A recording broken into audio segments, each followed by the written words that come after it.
آج مسلمان قرآن مجید سے ملحق نہیں ہے. آج قرآن مجید سے ہمارا تعلق ایسا ہی ہے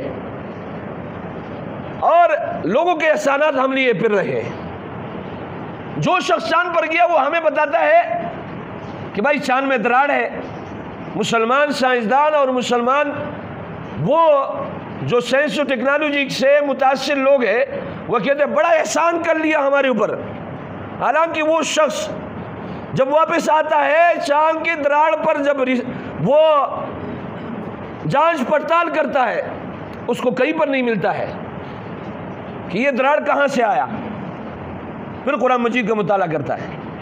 قرآن مجید کی اس آیات پر جب پہنچتا ہے اقتربت الساعہ اقتربت الساعہ اقتربت الساعۃ وانشق القمر، جب قیامت قریب ہوگا.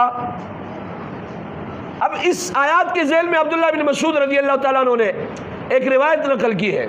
وہ فرماتے ہیں نحن بالمنا، ہم منا پر تھے اور مشرکین مکہ نے نبی اکرم صلی اللہ علیہ وسلم سے مطالبہ کیا کہ آپ کی رسالت کو اس وقت تک مانیں گے جب آپ چاند کے 2 ٹکڑے کر دیں.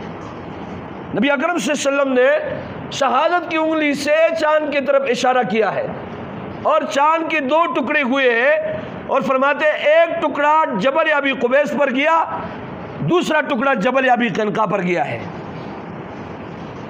جب یہ روایت اس نے پڑھی ہے اس شخص نے چاند پر جانے والے نے کلمہ پڑھا ہے اور ہمیں تانا دیا جاتا ہے یہ جو دراڑ آیا ہے یہ نبی اکرم صلی اللہ علیہ وسلم کے شہادت کی انگلی سے آیا ہے. آج ہمیں بتایا جاتا ہے کہ جناب والا جرمنی کا ایک ٹیم بتاتا ہے کہ سمندر کے نیچے آ گئے تو اس پر جناب والا ایک واویلا ہوتا ہے کہ بھائی ہمیں ایک نئی چیز مل گئی ہے.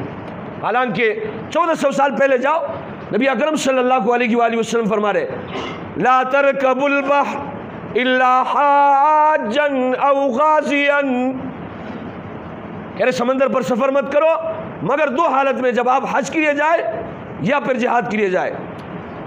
کیوں سفر نہ کریں؟ نبی اکرم صلی اللہ علیہ وسلم فرما رہے فَإِنَّ تَحْتَ الْبَحْرِ نَارٌ، زمین کی یہ سمندر کے نیچے آگ ہے.